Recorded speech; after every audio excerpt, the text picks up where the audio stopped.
What's up guys, it's Drac and this is a box.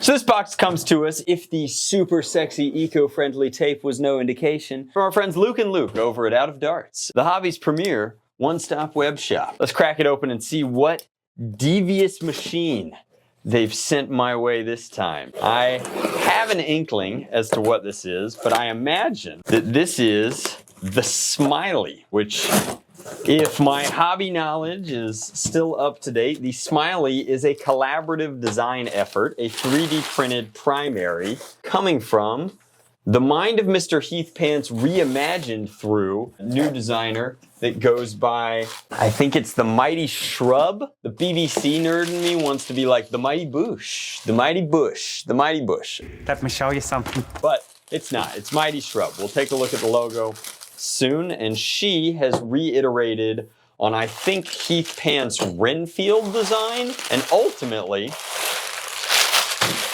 has come to issue, oh, it's in here somewhere. Oh man, it looks so good in our signature colors too.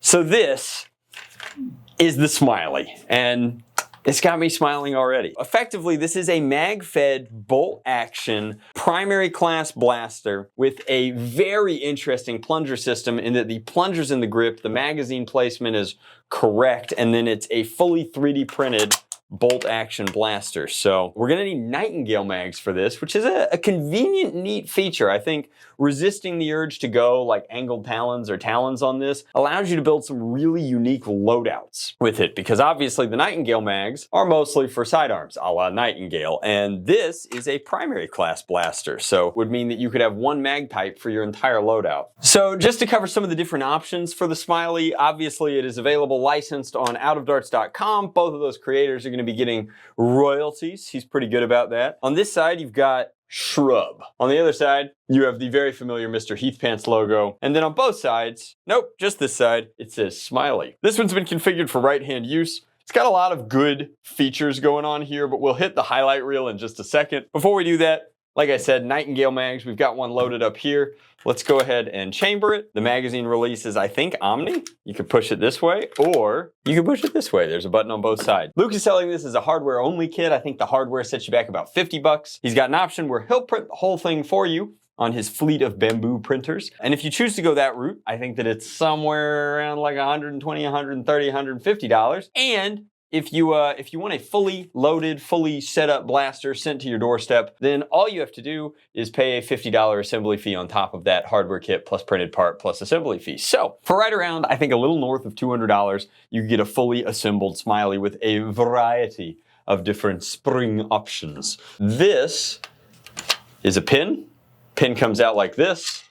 Plug comes out, and then that is as easy as it is to get into what is a relatively large plunger capacity here in the grip itself. At first I was like, grip is a weird positioning for this, but honestly, I kind of like it. Ergonomically, it works. I think that it's just a cool place to put it so that you get the full prime back like that. Now, we're gonna slide this Nightingale mag in, prime forward and down, and this is cute.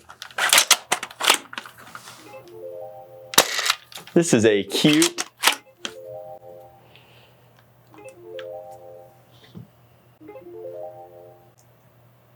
are you done?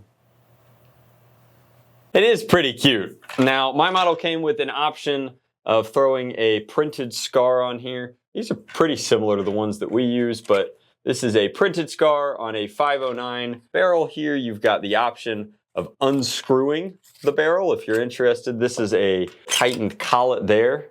I mean, this thing breaks down very easy, and then you screw the collet back in. It looks like I have a replacement collet should I ever break it. And then some side panels that are optional. I figured out what this piece is. This piece is a replacement for a shorter setup, so it's like a different alternative front end for the blaster, but I like it in this configuration. We're getting about 200 FPS with a very comfortable spring pull. One thing worth mentioning is that in maximum spring configuration, which this is not one, this priming mechanism here, this printed piece specifically on the priming bar could experience duress under, you know, extreme force. You definitely don't want to yank it and crank it, right? Not an issue for younger foam flingers, smaller foam flingers, or people who struggle to bench 165.